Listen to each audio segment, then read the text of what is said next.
Ok, en un minuto vamos a arrancar y luego voy a esperar como 10-15 segundos y empezaremos.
Bueno, muy buenas tardes a todos, todas, todes. Well, good afternoon to everyone. Thank you for being here today. In the name of Refugees International and Casabierta, I wanted to thank everyone and panelists for participating. All of our audience members that this event will be in Spanish and we'll have English interpretation. So if you would like to listen to this event in English, you can click on the globe icon at the bottom of your screen and select the English channel for English interpretation. Okay, entonces dije que antes de comenzar. All right, so again, prior to starting, the event is going to be in Spanish with, the event will be in Spanish with English interpretation, so that if you would like English interpretation, please select the globe icon in the menu bar. Well, thank you very much once again for being here today. I wanted to kind of say some words, some welcome words to everyone, and then to introduce our three excellent panelists. So then, in no particular order, with the LGBTQ, that people that come from Central America, they deal with risk of violence and discrimination, and millions of them, or thousands of them, have left their countries in search of international protection. And the United States continues to be an important place for people that have been displaced because of this. And all of these folks, of course, go to other countries in the region. So this event today marks the culmination of a joint effort by Refugees International and IRCA Casabierta to document the importance of LGBTQ serving organizations that have been displaced, and with various civil associations in Mexico and America, Central America. So hoping that governments are able to bring forth more support for the work that they're carrying out. And so we work with diverse organizations, Salvador, Honduras, Guatemala, Nicaragua, Mexico, Costa Rica, and Panama, the entire region. So we wrote a report called Displaced LGBTQ Person Solidarities Network, How United States Can Support Organizations Led by LGBTQ in Central America and Mexico. So we're very grateful today to have three leaders of LGBTQ communities that we interviewed for this report, and are providing critical services to displaced folks displaced in Central America. The organizations are integral to the well-being and even survival of displaced LGBTQ folks. Before we start, I want to note that the situation of each organization varies depending on the country. The same with whatever their roles in the organization, the country of origin, destination, a combination of both. So each context is different for each country. So it's very important to mention that. So without further ado, I'd like to present our panelists that are representing different countries of the region with different types of challenges, but united in the same cause. So let's give welcome to Dunia Orellana. Dunia is a journalist, documentary filmmaker, entrepreneur, queer and Afro-descendant. focus on journalistic investigation in an intersectional way, issues related to public health, youth, gender, migration, sexual diversity, climate change, human rights, access to justice, and sexual and reproductive rights in Honduras. So welcome, Dunia. Pleasure. Next, we have Alex Castillo Hernandez. Alex is a trans man activist from Guatemala. He's the founder of the first collective or organization, Trans Men in Central America, and was the president of the Central American Network of Trans Men, and is the president of Red Cat, a network of groups of trans men and people designated as female at birth. So welcome, Alex. Hello, good afternoon. And then finally, I have Denis Castillo. He is a Honduran national, currently a refugee in Costa Rica. He's the founder and executive director of the Institute of Immigration and Refugees in Central America, IRCA Casabierta, a co-host of this event. IRCA is an organization that generates actions aimed at improving the quality of life and developing opportunities for populations, LGBTQ communities, and their forced displacement and search of refuge within Central American area. So welcome. Thank you very much once again for being here. First of all, I'd like to ask a question. So if you could very briefly tell us a little bit about your organization and the role that you have in the region. So we'll start with Dunia, and then with Alex, and then finally Dennis. Hi to everybody. I'm Dunia. I am a journalist, and I'm a reporter of Reportas Sin Medio, or Reporting Without Fear, a journalistic organization focused on LGBTQ issues. We are the first medium in Honduras that deals with issues in depth about LGBTQ, and all of our work is focused on immigration. And a lot of the services that we have in our community and population is precisely to provide information, because there is not information out there. And then we also have a research and documentation component where we have documented over 2 years after founding this, how or what is the situation of the LGBTQ communities when they migrate. There's some things that never get picked up or noticed. There's a difference between a trans man and a gay person, or lesbian parent families. So what are the reasons why they are expelled or kicked out? So we offer information, who to speak to, because in the transition, a lot of the people, LGBTQ folks, ask for information, and there's not like really a place to go to and to get information as to what's happening. A lot of them say, why can't we create kind of like a bridge between the organizations, the media, or the folks that can support to continue with our trajectory. Gracias, Dunia. Alex, please. Well, I work with the Colectivo Red, or the network of who were identified as female at birth. And we really basically deal with the things related to human rights, specifically in this population. But I also work with Lambda. Currently, it has a safe space for LGBTQ folks. For folks that we work with a lot of the defense of human rights, support for all communities LGBTQ, and not only in the everything having to do with materials necessary. So right now we're part of this network, but also here as an association, part of my network, but also association. Thank you, Alex. Dennis, please. Thank you very much to the folks that are here for this event, and also for the folks that I'm sharing this panel with. It's an honor for me.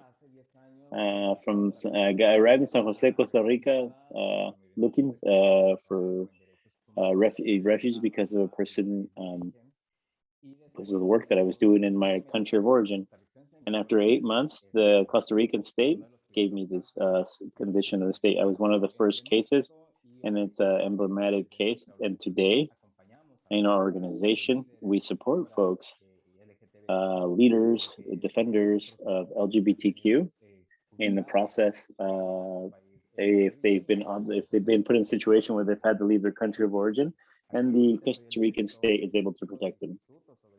Technically, I'm the director of LGBTQ for Central America in Casabierta. It's an organization legally binding without, it's a nonprofit organization, and we generate our actions from San Jose, Costa Rica as a political, psychosocial, integral training, participation and development to increase the level or to improve the level of standard of living for folks that have been displaced, forced displacement, who are LGBTQ and looking to continue their life in Central America. Gracias, Dennis. My next question is for Dunia. Dunia, you mentioned that the LGBTQ folk sometimes face challenges or different types of risk depending on their gender identity. So in Honduras, what are some of the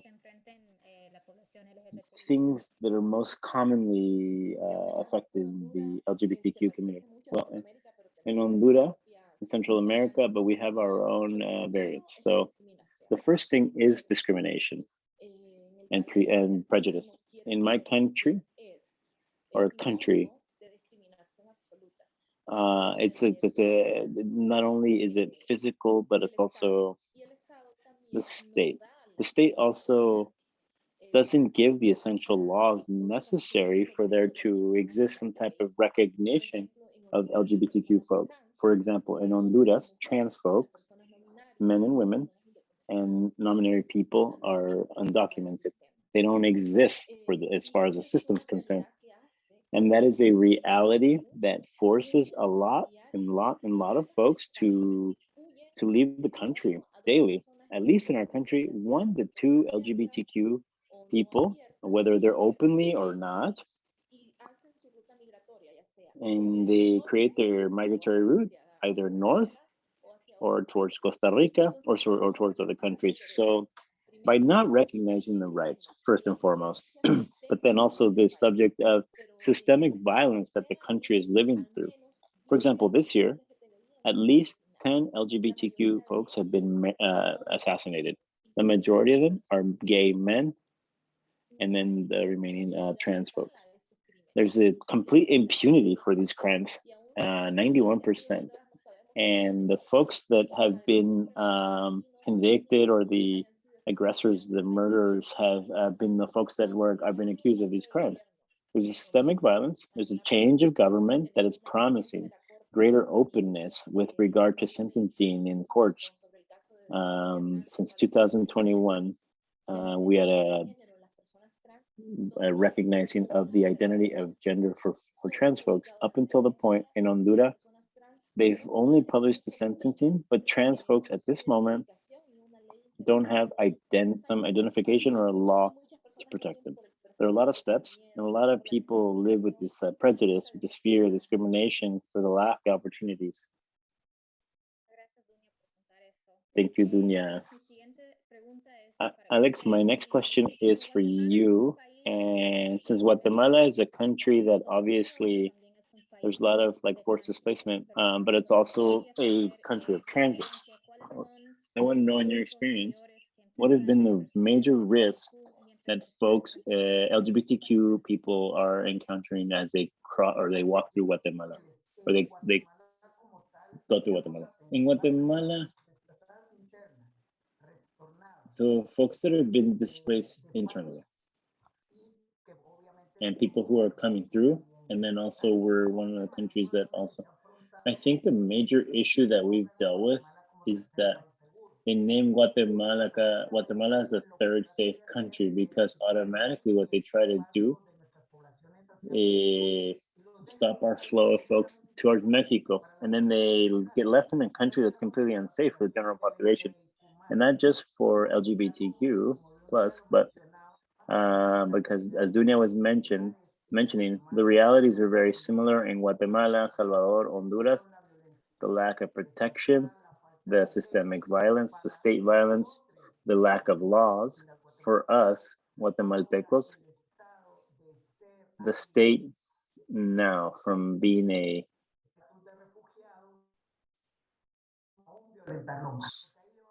sorry, it's cutting out.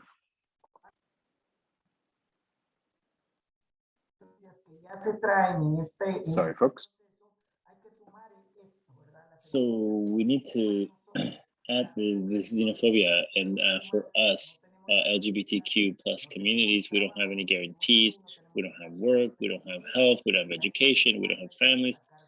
We need to add this additional load. So really, truly, it's a very difficult process to be able to attend to this population.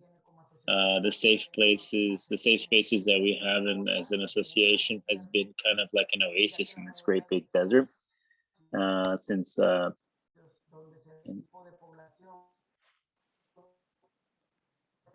sorry folks, Alex is cutting out.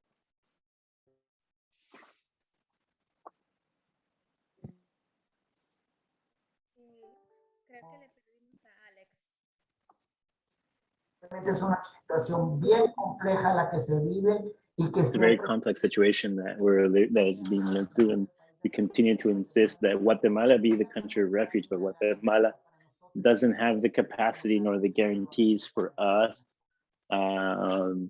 internally here as a country, and less likely for folks from other countries.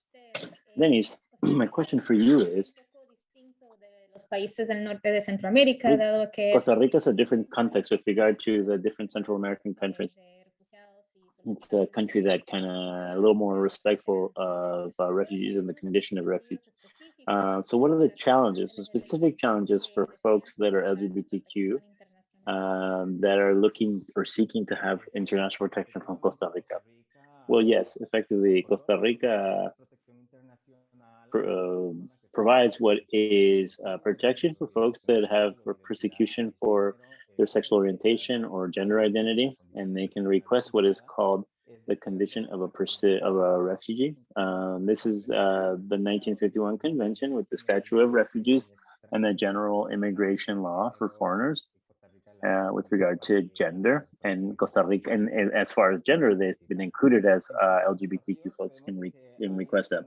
As far as the challenges, we know that there's an increase in the request for refugees. 125,000 folks, 125 people that are arriving.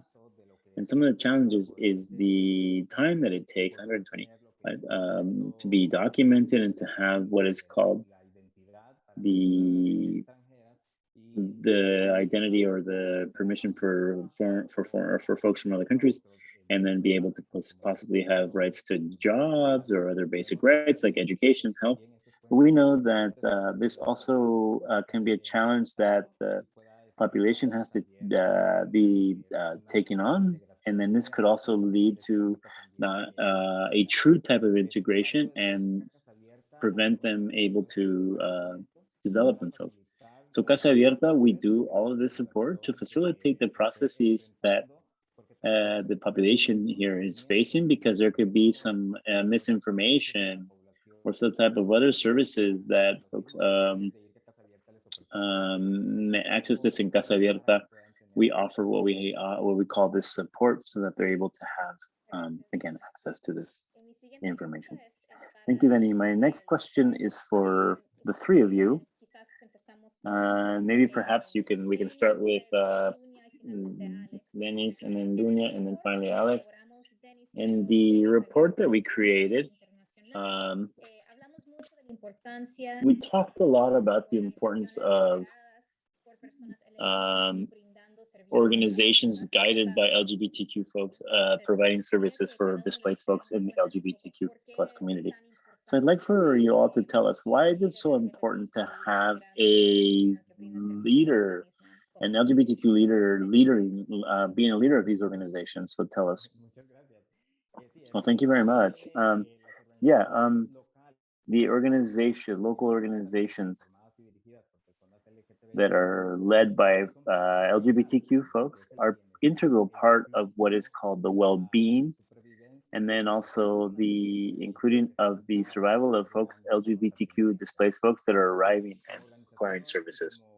As an organizations, as leaders, we need to all be on the same page, and this allows us for LGBTQ folks to access support networks that are wider support networks, and then be able to have specialized services and so that are differentiated. That brings up the differences between the different needs of the different LGBTQ folks, and that our organizations be able to satisfy these needs, these basic needs, such as food, clothing, hygiene materials, and then also offer up a safe space free of discrimination. The organizations that are guided by LGBTQ people also represent important efforts in the promotion in the respective countries that push forth more inclusive policies for displaced folks that we're working with. Well, to add a bit more to that, a lot of times we have this very generic view of things, but when we know directly what the need is, we have a more direct empathy, and we know where to guide our empathy and what we do, because it doesn't have to be something specific, but as we were mentioning, support networks, these support networks, where can we go so that we don't get tricked, right? Because we know that the migratory process of displacement, a lot of our organizations in Central America, there's a lot of misinformation. There's misinformation about COVID. There's misinformation about how do I immigrate in a legal manner, and or where I'll be able to receive support. And on this pathway, this is with the misinformation. This is where we intervene, informing folks correctly, knowing who we're going to give information to and how to help. So how can we do it? For example, in Honduras, there's an organization that's working directly with the migratory issues. And but there's various organizations, but one of them that has just recently created a new safe house for people that have been displaced within Honduras, because even within the country, there's displacement by folks due to the product of the different conflicts, the territorial conflicts, and then the gang conflict, gang violence, product of drug trafficking. Currently, there's 230,000 people that have been displaced internally, and there's no law or some type of framework that guides this or helps us. But when you're displaced as an LGBTQ person, especially if you live within the interior part of Honduras, if this happened here, if imagine what it's like if you're an Afro-descendant community and you're in the interior part of the country. These are completely different realities, and this is where reality of the access to information is different. When we look at the general information, I mean, there's information ridiculizing LGBTQ communities, and there's like less people wanting to report that. But we have hope when these organizations, they do make a difference, because sometimes the desire to leave is really large. So everything is born due to the majority of spaces the safe spaces belong to the Catholic Church. Obviously, we know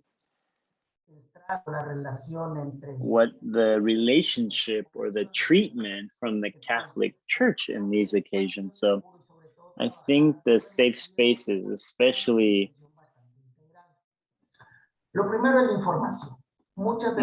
one is information. A lot of our populations in the day-to-day or in their limited access to education come without identifying their gender identity or sexual orientation. And this is where they learn to not name themselves as as in a funny or in a joking way, like when we can empower them with like, you're lesbian, you're a trans person, being able to identify who they are is number one. And then the safe space also allows us to talk about genetic aspect of assigned sex at birth. It's not because we wanted to do black and white and make it that binary thing, because we need to talk about the physiological things, the biological things. We need to part from there why every community needs their place and their space. And then the needs, discovering the needs, like for a trans person, emergency kit. I need a sanitary towel. I'm a trans man, but I need sanitary napkins. How to prevent a pregnancy. I need, for example, as a trans woman, that you give me a wig, because on the way I had to shave my hair, and I don't know how to deal with this society without this hair. These basic needs, and so specific that people think like, oh, whatever, these are such basic things for our populations, especially our trans communities.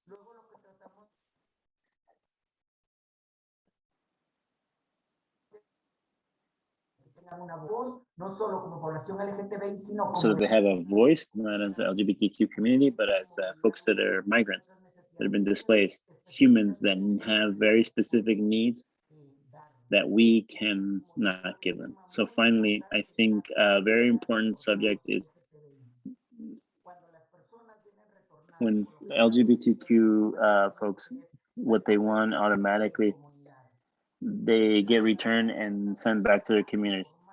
Lambda has worked to talk with why they can't return to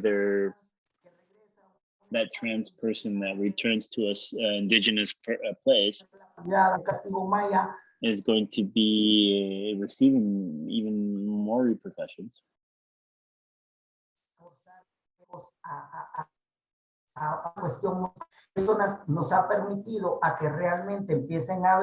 So this has allowed us to really start seeing the different populations for a kind of reestablishing for international refugee, not to return them to their communities, but that we give them that voice so that they're able to recognize and assign them to different countries and not return them to their countries and condemn them to death in the countries where they left.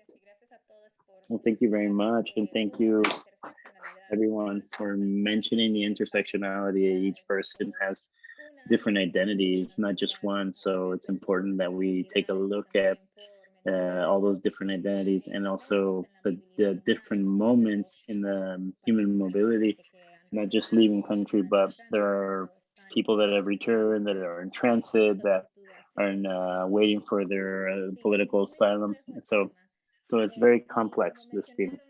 And as you mentioned, the subject is even more challenging because of the governmental politics or policies. So my next question is for everyone is, what can be done to support organizations such as yours to push forth more inclusive policies, especially in the forced displacement in the context of all of your different countries? So we'll start with Alex, and then Dunia, and then Dennis. Well,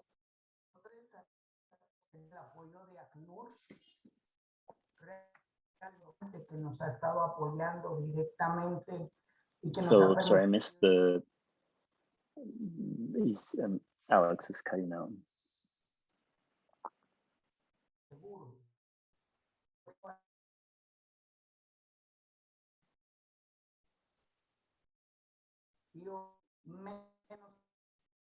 I'm sorry, folks. Alex is cutting out, and it's difficult for me to hear.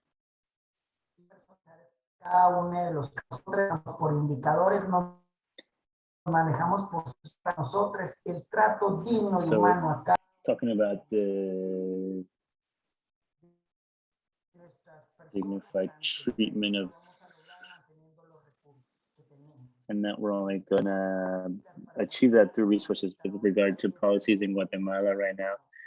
today it's very, very delicate situation right now. We're in a very controversial state or point where there's a lot of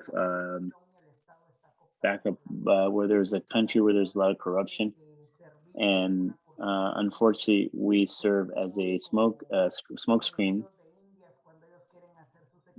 when they want to conduct their experiments with the poverty of the people. So more about policies, I think Guatemala really needs is international intervention, diplomatic intervention for the world to know how we're being treated, especially the persecution that is legally um,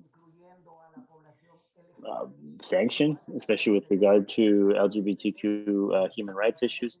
And they do it through laws that try to silence us, to quiet us, and to basically stop this fight that we're working on. So I think international recognition of the issues.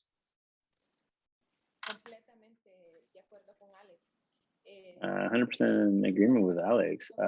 Guatemala's in a situation where they're taking away rights, so stripping rights. Instead of giving these population rights, they're taking rights away. In the last weeks, they've lived what we lived last year in January in Honduras, where it was penalized in every form for women to decide to have a safe abortion and the right of LGBTQ folks to be able to be married legally. It is forbidden or is against the law. It is constitutional now. This law within the Honduran law, and this makes me think that we know what the issues are. There's a lack of education right now. There's a very specific experiment because in the first time in history, the new government doesn't have a foundation like a Catholic or evangelical foundation. So we see this as an opportunity, but if this opportunity is not taken advantage of, and in order to develop or take away laws that are impeding women's rights, LGBTQ communities or Afro-descendant communities, or disabled or migrants, because when you're a migrant, there's another issue to deal with. So this could be the collaboration without a doubt to focus on sometimes the funds are very like square in what they're available for. There are certain needs, for example, in organizations that talks about sometimes, buying a coffin. Like, how do we justify that? How do we include that in there? People are being displaced, and sometimes they need them. So we need to take into these things in consideration. That these are financing that are more flexible and can allow for. We know what the issues are, even though we know in base of research, without a doubt, understanding these realities. Creating campaigns of sensibilization and education, long-term education, not just a 3-month campaign, would really help to change our realities.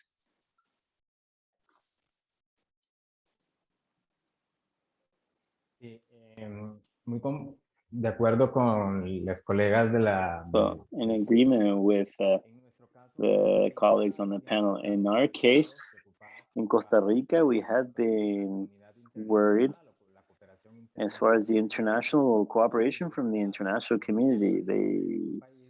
Because we are a country that is basically like, because of the pandemic, it's affected everyone. And we know that the non-governmental organizations have been on the front line responding to the needs of the populations that we support. So these priorities, as far as it's important to signal that it's very difficult to maintain the operation of organization for them to be sustainable, because there's not enough resources by the state to continue with our programs in this case.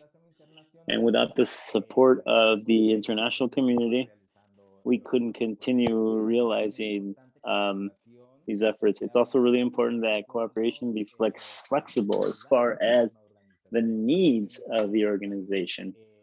We don't want things imposed on us as far as like objectives that sometimes don't adapt themselves to the realities of the context under which we're working in.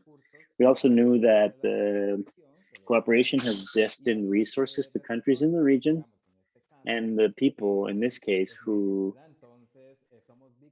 give organizations, but not to the folks that actually are receiving the direct services. So we're victims of the advances or the instability of a country. So it's very important that we invest in the protection of LGBTQ folks that have been displaced in the region. Thank you very much. Very good points. I have one final question, and then I'm going to invite the audience to ask their questions to see if they want to ask something. Please place your question in the chat that says Q&A, and then I can read the questions for the panelists. My last question is, with regard to regional view of it, because each one of you represents a different country in the region.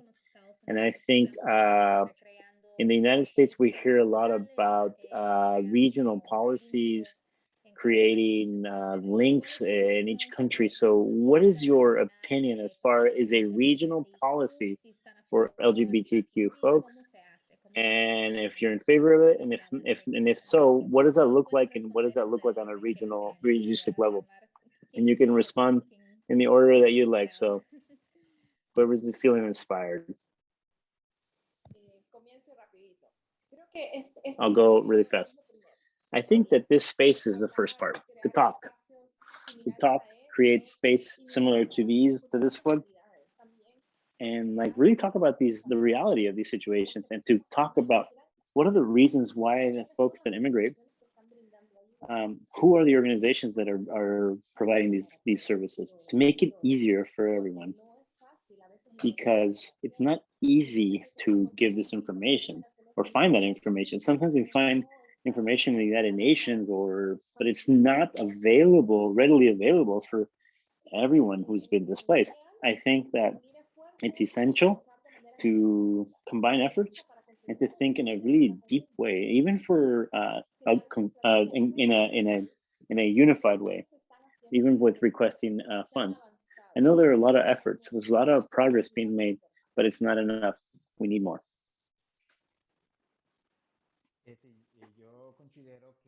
So I would think that, or I consider that it's necessary to maintain the normative frameworks for the folks that request those refugee services, that they have their identity documents that reflect the selected name, and then the gender identity. And with that, reduce discrimination and widen the opportunities for employment, and then be able to promote what is inclusion. And also, I think it's important to recognize explicitly and guarantee that all folks LGBTQ, as the letter for the United Nations, as far as human rights, that describes within the International Pact of human rights and civil rights on an international level, to create opportunities for folks that are LGBTQ be able to participate and receive in migratory and political information in each country, and then also be able to participate in that, and that governments, and that the laws or the demands be clear, so that the governments participate and support organizations that have folks in communities, LGBTQ communities, and be able to participate in these kind of spaces, discussion of analysis,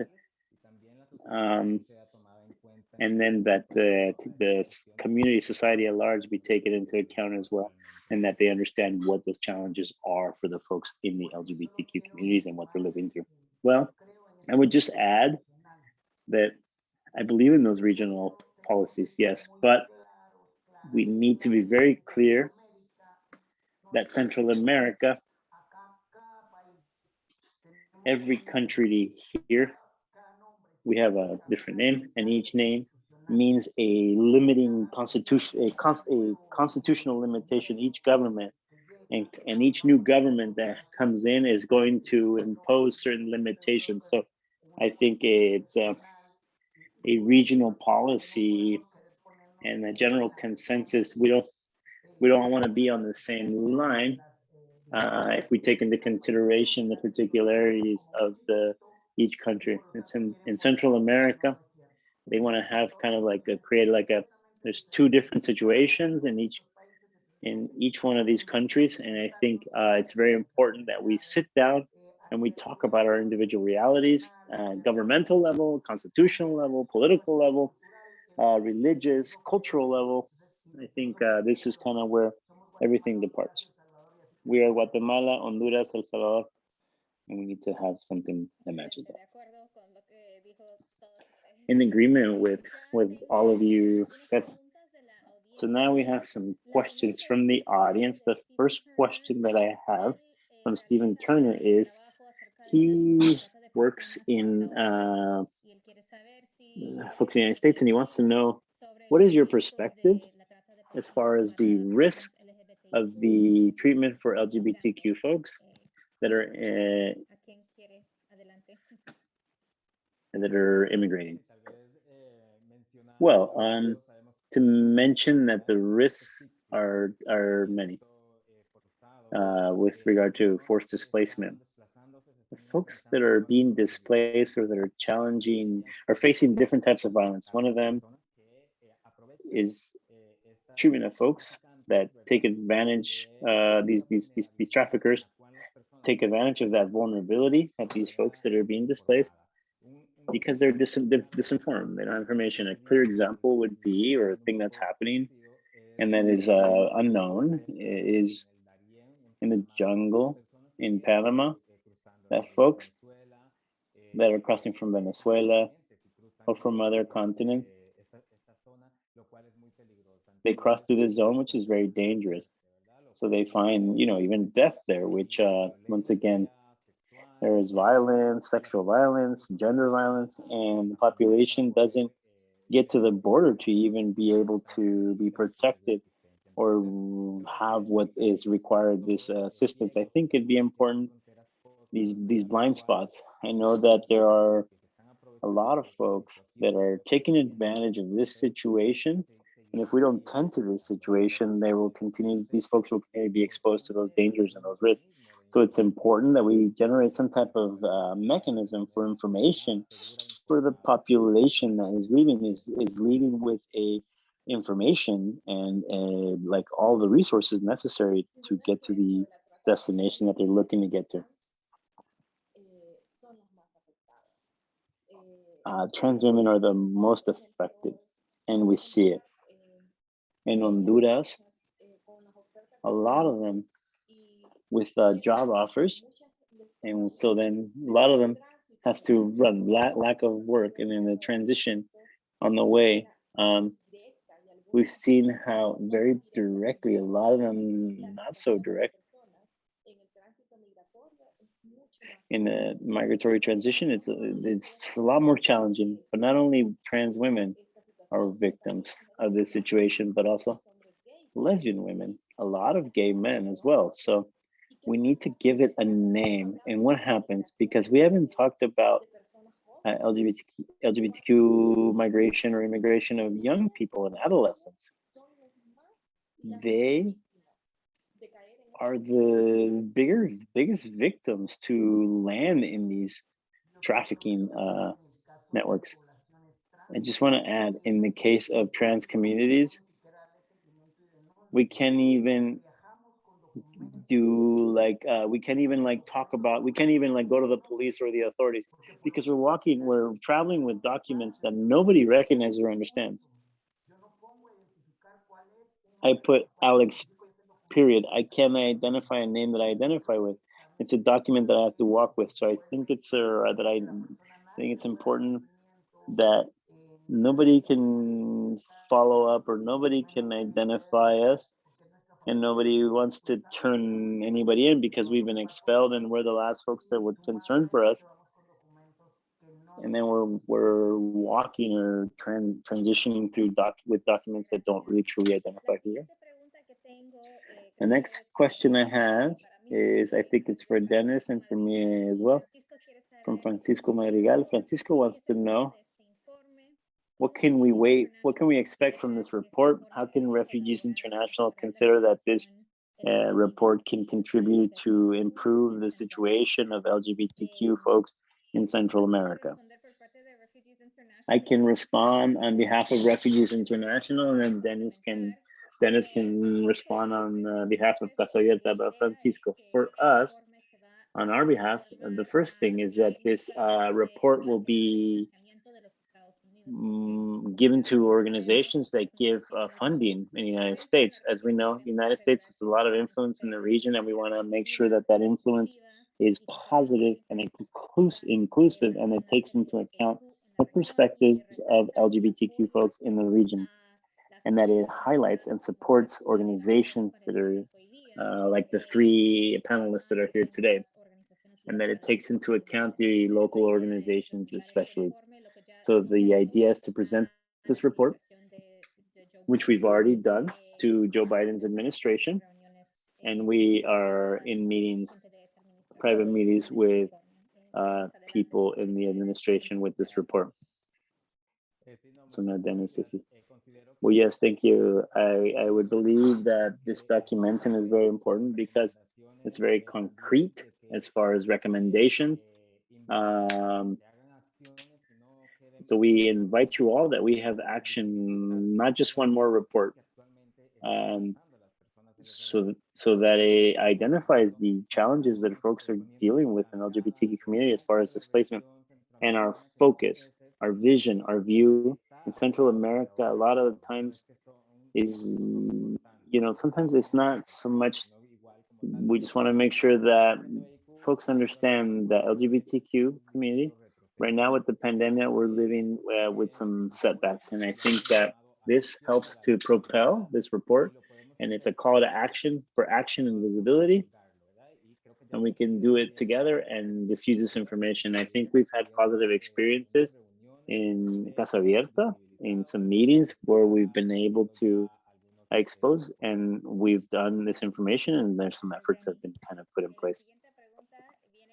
The next question is from somebody, anonymous person, and it says, based on your experience and testimony with the Joe Biden administration, has there been a change in the way the LGBTQ community members immigrating to the United States receive political asylum or resources in the United States in relation to the previous administration, Trump's? Has it improved? Has it gotten worse? Is it the same? Seems like everything's the same. I'm gonna tell you about a case. I'm working with a lesbian family, parents, and it's been 1 year in the process of immigrating, and right now they're in Tijuana. What did these women do? They had to turn in their children. Because in Honduras, first, they couldn't be who they were. So lesbian parents, 13 and 14-year-old, they had to turn them into the authorities. These realities exist, and these are not fiction stories. These are not it's not a movie. It's a reality that's happening over and over. Yes. Yeah, there's some openings to talk about the subject and discuss it but there are things still happening and continue happening, and nobody's writing about it. This family's been almost 15 years now. They leave because they can't be who they want to be, and they took their children. And in the migration transition, because here in Honduras, so they don't want the structural violence and gangs. And imagine with a family that's a lesbian family in Central America, we're always having to deal with these challenges. So when parents have to mothers have to turn in their children, who is listening? I would add, hasn't changed because of the state of lack of folks in a vulnerable state. There's like a hierarchy, a pyramid of certain things that are prioritized. And then generally the last ones are LGBTQ. So what am I referring to? They're going to authorize or they're going to select. And this is really strong. This is really tough to talk about this. They're going to pick 25 women, 25 boys and girls, and then maybe some LGBTQ. So there's like a kind of like a pyramid, a hierarchy of who those benefits, and in reality hasn't changed from one organization, one administration to the other. Yeah, we know that currently the Joe Biden administration government is dealing with a lot of challenges as far as immigration in Central America. We could say that every time the migration policies keep getting harder or tougher, and always the people left behind are LGBTQ folks. We know what it's about. We've been made aware that there are folks that are still at the border in Tijuana in Mexico, and they've been able to submit their application or their request for political asylum, which takes a while. And we could say that things are the same or it's getting worse. So that's why LGBTQ folks are looking for other alternatives as far as like migratory, and as far as their migratory routes like Costa Rica or other places, unfortunately. Thank you very much. And yes, we want to see more changes in when administrative changes. And thank you for your activist role. The next question is from Iram Ruiz.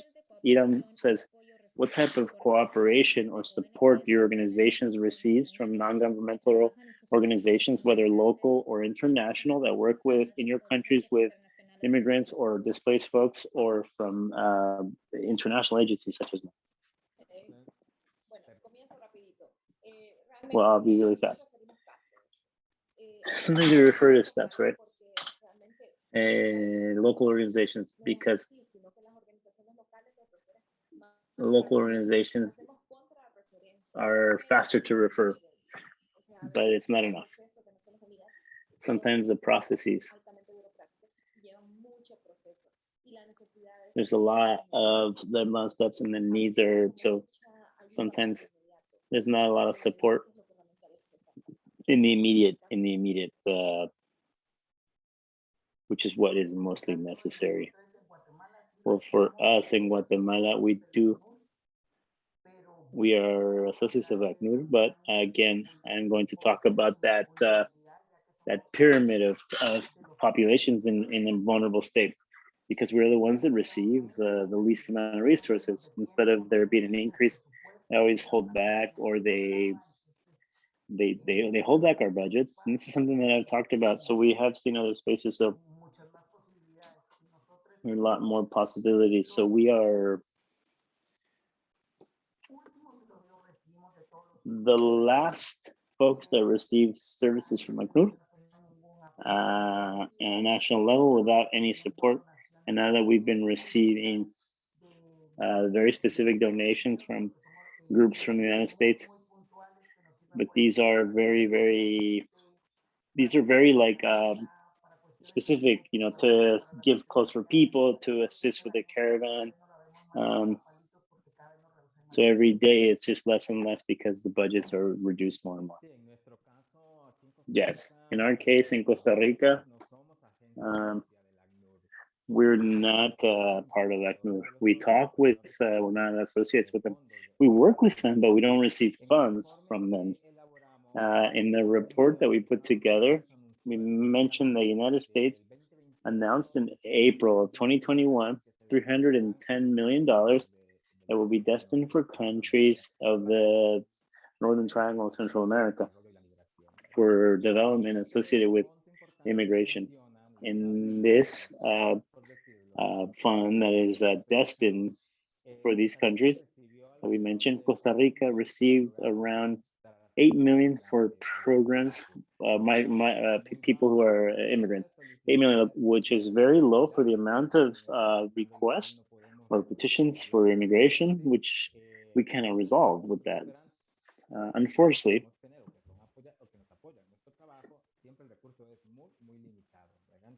So the resources are very, very limited. So again, it's very important to identify those things that are happening in our countries. Thank you. And I have one final question, and it comes from Francisco Madrigal.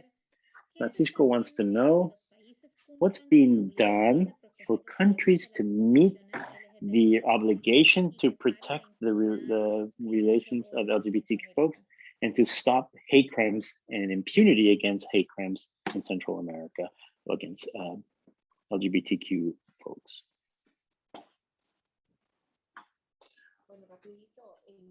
Well, very quickly,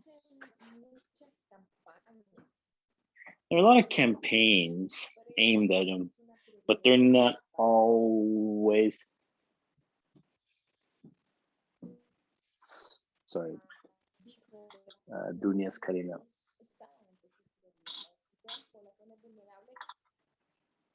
There were priorities for these vulnerable groups. So there were some advances.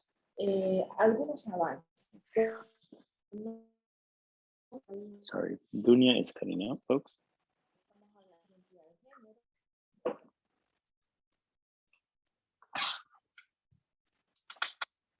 I'm sorry, folks. Dunia is cutting out.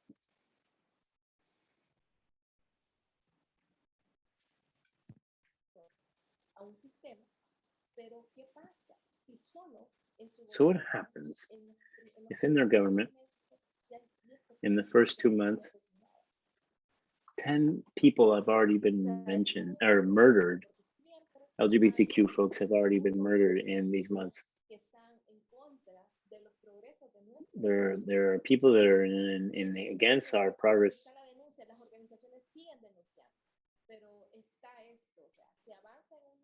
So when we advance,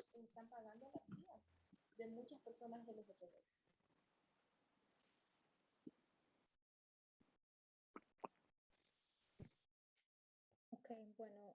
Oh, adelante, Alex.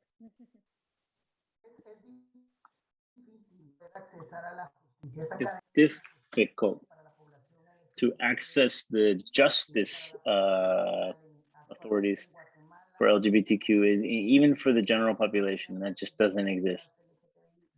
The violent deaths for LGBTQ reported in 2021, 35 cases of murders in our population, with no response. With no response, since there is no capacity nor political will to give follow through to any of these cases. When we're talking about if it's a trans person and somebody's like making a claim or like they don't identify or respect their gender identity, if it was a lesbian woman, and well, that's fine, they had the corrector. So on top of all that, they continue criminalizing that. That is very, very difficult for us to get to a place where we can have some justice for our population.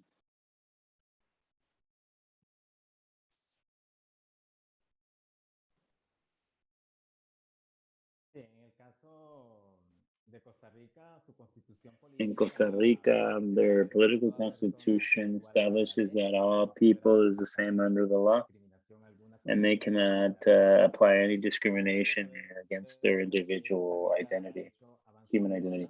But Costa Rica has made like really important advances as far as legislation and their framework, normative framework, but there's still needs to be these laws need to be straightened.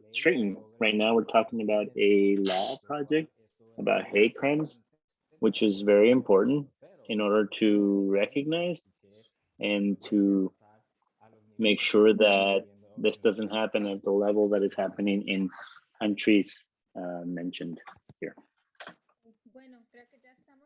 All right, I believe we've reached time, but I wanted to once again appreciate our panelists and then to the audience for being here, for the participants, talking about the rights of LGBTQ displaced folks in Central America and how we can support organizations that are there to help with their survival. So we hope for more debates like this, we can continue promoting policies that are inclusive and take into account the needs of LGBTQ folks displaced in the region. So Alex, Dunia, and Dennis, it was a pleasure, and that you have an excellent afternoon. Thank you. Gracias a todos. Adiós.